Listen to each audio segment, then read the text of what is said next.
and welcome to the TMC Newsroom. My name is Rich Tarani. Thanks so much for watching us today.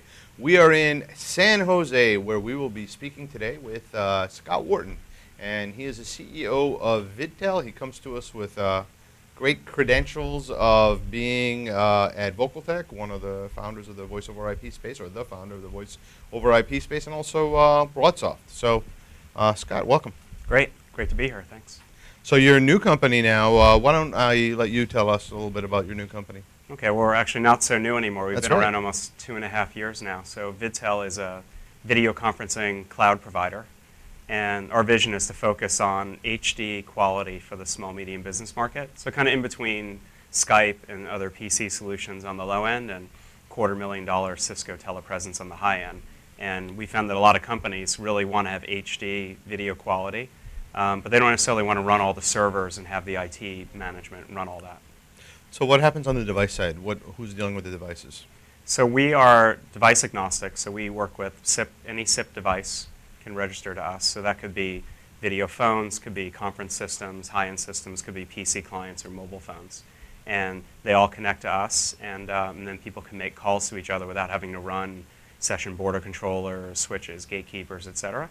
And then we can allow people to call each other, but then they can call other people on other networks. Now this has really evolved because you had more of a consumer service. It's kind of like an entry-level video phone, which was like a Vonage Plus, and now you're targeting a market which is rapidly adopting and spending on video, which is a small to medium business, right? Yeah, that's right. So one of the things we found is that from a consumer point of view, it is hard to compete against Skype when it's free. And you need to not only be, a little bit better or 2 times better, we need to be, 10x better. So what we're offering is really HD quality, big screen, video conferencing. And for businesses, you really want to have a certain level of quality in order to replicate or not go to a meeting. And at the same time, while large enterprises may have lots of IT people that can help figure this out, take a bunch of servers, the SMB market, they don't have that. So the ability to have an outsourced solution where they can pay a price similar to what it would be for a phone service, but then be able to also connect to other people in the video conferencing world, not have to do all the interoperability and testing. It's a huge value for them. So does this put you in competition with companies like LifeSize, or does that mean that you're a partner, or could you partner on cameras? I mean, how does that work? Yeah, actually, so we're a partner. We're a reseller of LifeSize and some of the other video conferencing vendors. I mean, what we found is that they would very much like to go from being a niche player that sells tens of thousands of units to the large enterprise market, and they want to take their products and go down market, but they can't because they have a channel problem. So as soon as they go to the SMEs, they go, hey, we got these great devices.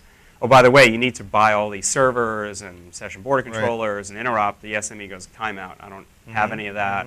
I don't have an IT guy. So we solve a huge problem for the equipment vendors, which is why a lot of them are actually selling and promoting our product to this market. So speaking of channel, how are you now selling your products? So we're really doing 2 things. So one is we're going through the video conferencing vendors themselves.